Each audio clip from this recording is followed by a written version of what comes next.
그럼 여기서 서울대 법학연구소 이범준 헌법학 박사와 탄핵 심판에 대해 깊은 얘기 나눠보겠습니다. 안녕하세요. 네, 안녕하세요. 네, 박사님. 윤 대통령 탄핵 심판 결과가 이제 이번 주 수목금은 돼야 나올 것 같거든요. 이렇게 계속 늦어지는 이유가 뭐죠? 크게 두 가지 정도 이유가 있는 것 같습니다. 노무현 대통령이나 박근혜 대통령 때는 노무현 대통령 본인, 박근혜 대통령 본인의 탄핵 사유가 얼마나 중요한지만 판단하면 됐는데 지금은 여러 문제들이 복잡하게 얽혀 있습니다. 첫 번째는 윤 대통령의 비상계엄이 위헌인지를 정하려면 윤 대통령이 주장하는 것들을 해소를 해야 됩니다. 첫 번째가 이제 국회에서 윤석열 정부의 강요들을 이제 줄줄이 탄핵했다, 뭐 검사들을 탄핵했다 이런 것들이 있었는데 그 윤석열 대통령이 주장하는 대로 줄 탄핵이 위헌인지 이걸 가리기 위해서 먼저 탄핵 사건에 대해서 지난주에 결론을 냈고요.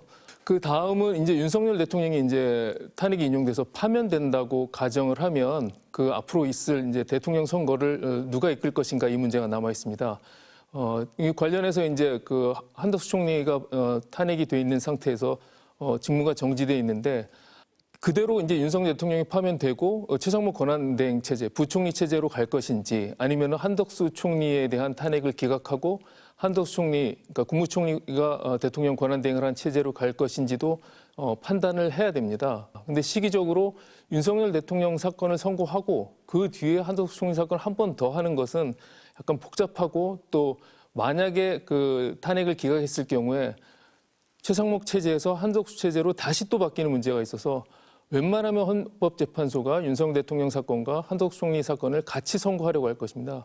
그것 때문에도 지금 시간이 늦어지고 있는 것으로 보입니다. 네, 예전에 비해서 헌법재판관들이 판단해야 할 것들이 더 많다 이렇게 봐야 되겠네요. 그렇습니다. 윤석열 대통령 사건 외에도 지금 한덕수 총리 사건 이것이 현재 남아 있고 이 앞에 있었던 최재해 감사원장과 중앙지검장 등 사건을 처리해야 되는 문제도 있었던 것이죠.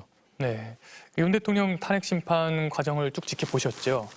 그 변론이 11번 진행됐는데 보면서 어떤 생각이 드셨어요? 제가 전직 기자로서 이 사건의 찬반 집회도 나가보고 했는데 시민들이 의견을 밝히는 것에 대해서는 뭐 건강한 일이라고 생각합니다. 다만 법정의 대리인으로 나온 법률가들이 헌법재판소를 부정하고 또 재판관들을 개인적으로 공격하면서 장외 변론을 하고 이 사법제도 자체를 부정하는 것은 매우 심각한 상황이라고 생각을 하고요.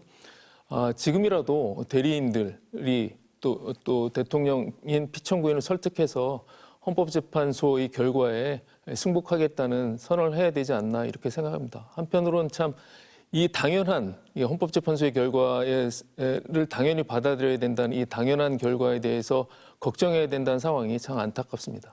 네, 말씀 감사합니다.